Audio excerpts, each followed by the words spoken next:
Here he is again. Hey. My man. Dude, sorry about yesterday. We tried twice, man. I know you weren't kidding. This will work now though, bro. So look, for everyone at Onyx, obviously we tried twice yesterday. I effed up. The sound wasn't working. William obviously gave us some awesome tips, but we'll just go over it again, man. So first of all, dude, when did you join Onyx? Was it like what, 3 months ago? I think it was somewhere in November. November. Yeah. That's awesome, man. Yeah. And you've been training for what, 2 years before that, was it? Yeah, trading for 2 years. Yeah. And did you do any like education before that, or were you just all self-taught? Yeah, I did some uplift myself. Yeah. Yeah. That's crazy, Yeah. man. And you've just is this week your biggest week you've ever done trading? Yes. And what was the profit? Pardon? What was the profit this week in trading? £30,000, man. £30,000. And what's the biggest day you've done in terms of just 1 day profit, 24 hours? That's around 8K. 8K? That's crazy, man. Yeah. That's really good Yeah. work. And like we spoke about yesterday with like the 3 tips. So I want to get you to give us 3 tips on number 1. What would you say for a beginner in terms of technical analysis? Number 2, what would you say is the best tip for like risk management? Not tip, but like what are you doing in terms of risk management? And number 3, psychology, because they're really the 3 pillars of trading, right? Like, so number 1, technical analysis. What's your view with it? Technical analysis. I more like price action. Which that's what. Yeah. Yeah. 100%. Yeah. Price action divergence to the people take that RSI and plastic. And the time frames you're doing the daily, 4 hour and 1 hour. I scan from the higher country, which the weekly. Yeah. The weekly, the 4 hour, then I pick the 1 hour time. And are you executing most trades on the smaller time frame after you've done the higher analysis? No, I execute it on the 1 hour time frame. Yeah, beautiful. That's what I mean. So you're starting from the top, you're finding your key levels, your big zones, just so you know where like obviously those major magnetic zones are, and then you're executing on the 1 hour. Mm-hmm. And are you more of a short? Would you say you're more of a short seller or a buyer? Because I see a lot of your trades, dude. You love selling. I like the sales. Why do you think that is? Do you think I like the sales, especially when prices reach strong resistance areas. Yeah, that's what I watch out for. Yeah. And selling's always I watch more out for the resistance areas on the weekly and the daily time frame. So remember that, guys, weekly and daily. So he's not using the weekly or daily, but he's executing on the smaller time frames, but he's taking the higher time frame into consideration. That's the key, bro. Yeah. Because if you wait for the weekly resistance to close, you're far too late. That's why we have to use the smaller time frames to execute, right? Exactly. Yeah. And do you think with selling, like, it drops a lot quicker than it goes up, man? It's like that elevator, right? It goes down a lot quicker. Exactly. With the buying, sometimes you need to be very patient. Yeah. And it's because fear's stronger than greed, right? When people get scared, stop losses. They just keep triggering the market down, and Exactly. Yeah. No, that's awesome, man. And what about risk management? Do you have a percentage of risk that you do on each trade, or is it based on your confidence? It's based on my confidence level. When I put 1 or 2 or 3, I need maybe 3 reasons why I need to jump into the trade, or I need to take that trade. Yeah, so everything has to add up. You don't just enter. All the 3 reasons match up. Yeah, everything has to match up. Yeah, I think that's what I'm in the trade. Yeah. I think that's where a lot of the beginners go wrong, man. Would you say, like, because they're entering if 2 things tick but 1 X, you don't go with it, eh? No, you need to put 2 or 3 together. Yeah, totally. Yeah, so if I'm taking a trade maybe on GBP USD. I want to see the dollar index gain strength. Yes. If I'm selling GBP against USD, I want to see the dollar index gain strength. That's right. So, yeah, so I go on a dollar index charts just to find some divergence pattern. Yeah, and confluence. You want to see, especially if it's been in a downtrend. Totally. Yeah. And in terms of psychology, you said yesterday on the video that it's the major part, because you mentioned one thing that stuck with me. It's like, look, if you believe in the technical analysis, sometimes it's not always going to go down or up straight away. Sometimes you have, like you said, patience is the key. You might be underwater for 5 or 6 hours, but if the market's collected liquidity, the technical analysis lines up, it's under massive resistance. Unless it breaks it, there's no reason to cancel the trade. Yeah, so as you said, sometimes also what happens is that you just have to believe in whatever you're doing. Yeah. 100%. Because obviously the market makers will do what they have to do. You just have to be patient and wait and see what happens. And for the beginners, sometimes you sell in at a strong resistance, and all of a sudden all you see is a very big bullish candle. You know. That's the one we spoke about. That's the one we spoke about. Up. Yeah. Yeah, to hit people's stop losses. Dude, when I started out, man, you can relate to this too, William. When I started out, I used to take sells off like bearish flags, right? Continuation patterns. And then I used to see massive bullish candles that come up, and I used to be, oh shit, it's bullish again. I've got to cancel the trade. But that is the best place to get another order. Is that right?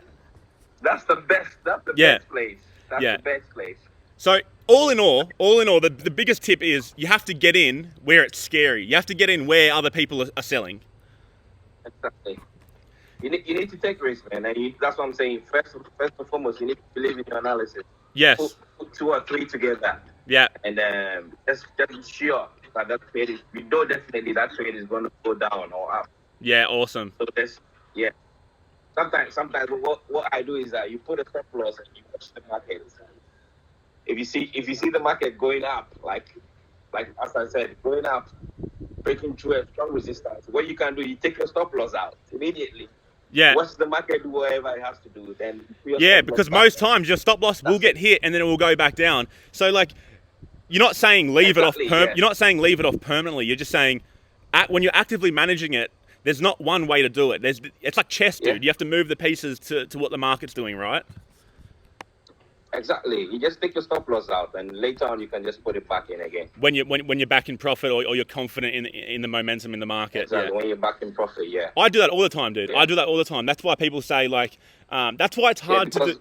It's hard to do signals, William, because when you give someone a set stop loss, like most of the trading is, it's active risk management. Like you enter a trade, but actively managing it is where you make your money. Because you're layering in, you're getting new lots, you're changing stop positions, you're changing profit levels. Exactly. So guys, if you're listening to this, like what William's saying is basically, there's not one way to do it. You have to actively manage it. You have to learn the market, and you have to, and like you said yesterday, a big key was you have to keep investing in your capital, right? Exactly. You have to every depending on if you are being paid monthly or weekly. Yeah. And With me, I do get paid on every week. Every week. Every week, I just allocate some money for my account.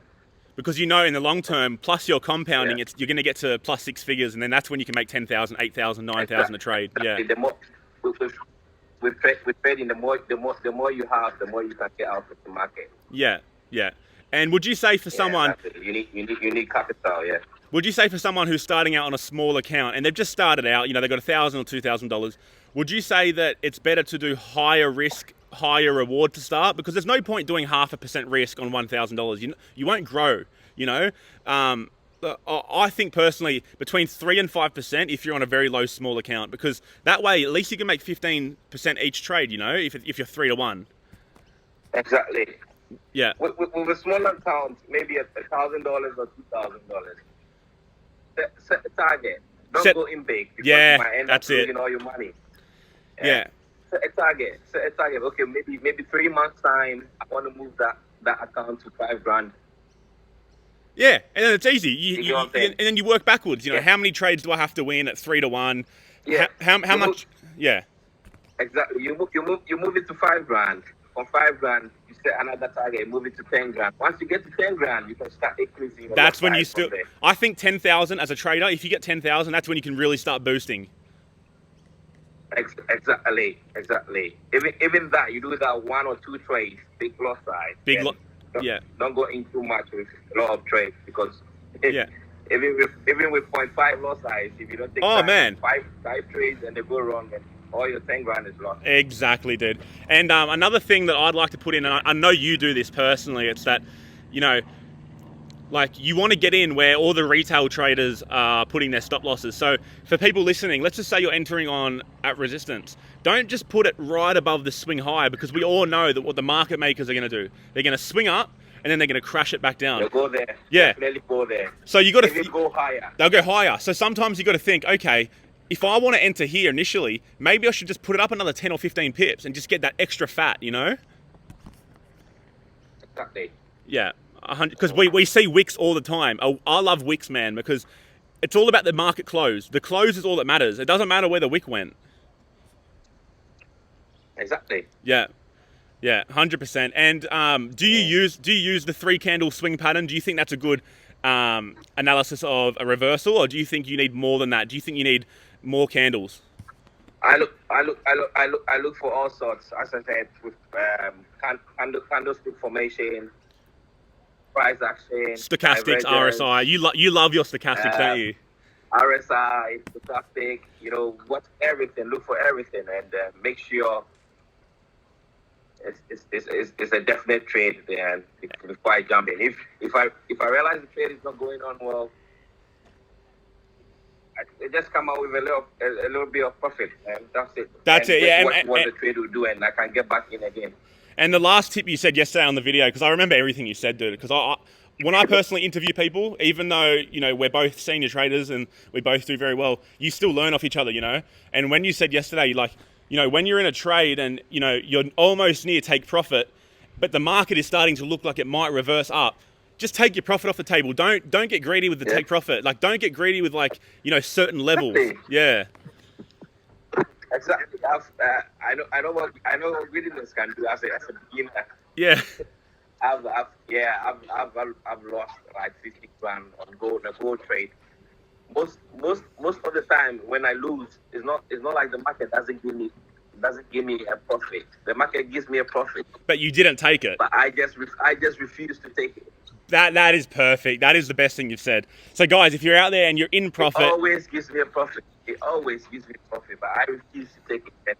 And the best thing to say, on that trade. The best thing to say is, look. What I've said to myself is that wherever the market gives me, I'm just going to grab it. Yeah, 100%. Watch where the trade will do, then maybe jump back in again. Yeah. So, I'd just like to say something. When I say to people, stick to 3-1, I don't mean that you can't take 1-to-1 trades. I just mean as an average, over a sample size of 1,000 trades, you want to be around an average of 3-1. You don't have to take every trade 3-1. Exactly. Not every trade has to be an exact 3-1, guys. So just play chess with the market. You've got the technical analysis, but like William said, the most important thing is active risk management and psychology, patience, not getting greedy and not being fearful when it goes above your entry. Yeah, that's it. Dude, that's awesome. I'm going to upload this right now, man. I think everyone there is going to be asking you what your RSI and stochastic settings are, so just get ready, bro. Yeah, and guys also, trading is a big investment. You need, even though you take the course, you need to put in the work. Yeah, guys. dude. Yes. I'd like to say that as well, guys. Obviously, the course alone is not. It's not going to get you a millionaire. It's not going to get you there overnight. Yeah.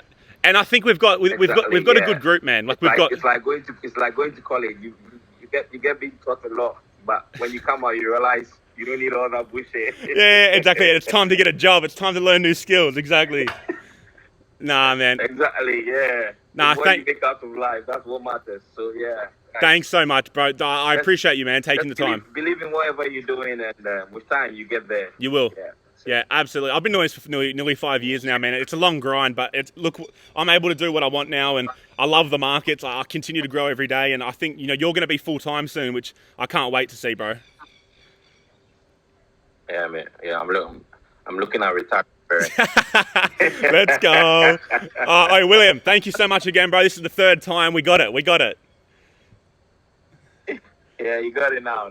Thank you so much, bro. Thank you so much. Yeah. I appreciate it, man. Yeah, God bless. I'll see you soon, bro. God bless. Bye.